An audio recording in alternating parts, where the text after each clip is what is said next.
अब हम बात कर रहे हैं लेक्चर 2 की, जो कि बहुत ज़्यादा इम्पोर्टेंट है। ठीक है, तो इस लेक्चर की हम बात करते हैं। इसमें हम देख रहे हैं सिविल डिसोबीडियंस मूवमेंट।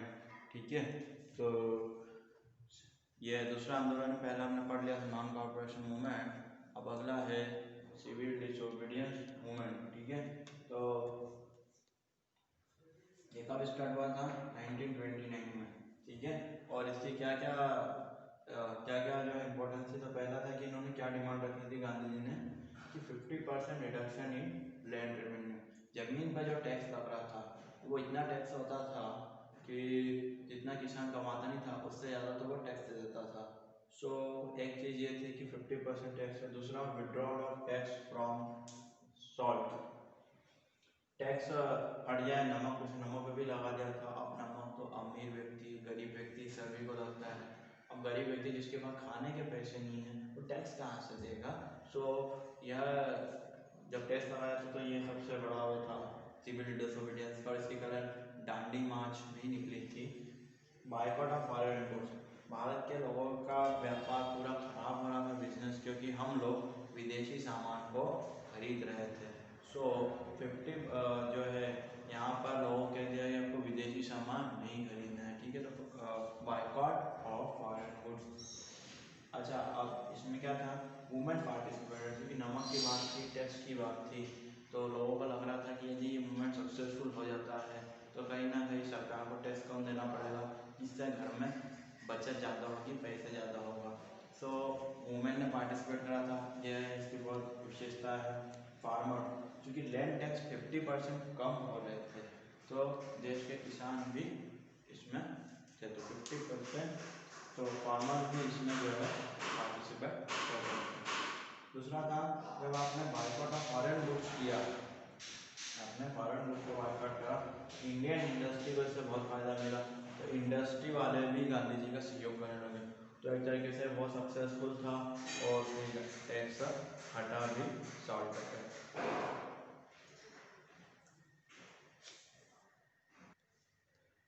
अब हम लास्ट मूवमेंट की बात करते हैं, जो है क्वाइट इंडिया मूवमेंट।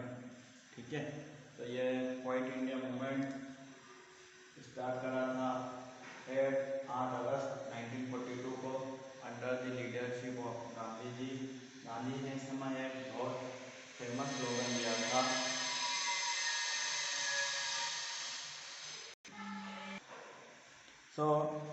ये जो हुआ था, ये 8 अगस्त 1942 को स्टार्ट हुआ था। इसमें गांधी जी ने कहा था डू और डाई, यानी करो या मरो।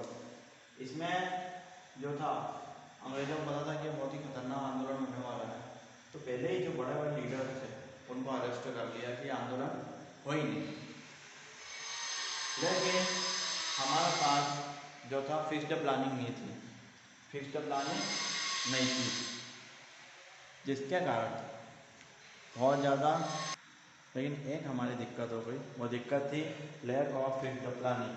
हमारी प्लानिंग नहीं थी और नेशनल लीडर अरेस्ट हो गए, तो इसके कारण लोगों में गुस्सा बढ़ गया और गांधी जी जो कि चाहते थे कि नॉन वायलेंस हो, उसमें वायलेशन बहुत ज़्यादा हो गया।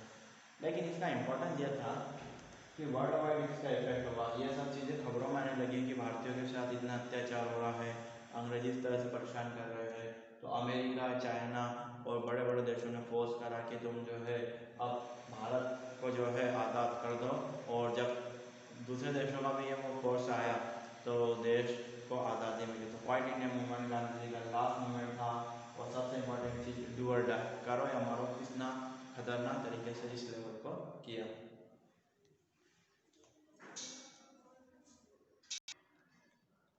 ये लास्ट क्वेश्चन है हमारा, इंडिपेंडेंस ऑफ इंडिया एक्ट।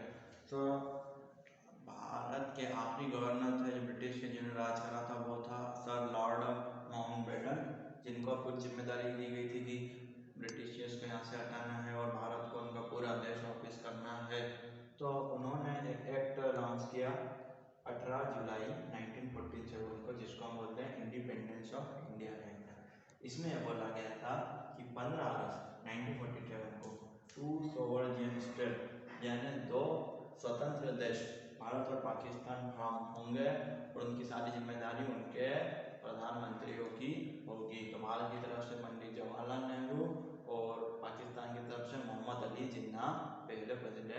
थे। सो इंडिपेंडेंस ऑफ इंडिया एक्ट में ये 3 पॉइंट बहुत ज़्यादा इम्पोर्टेंट है।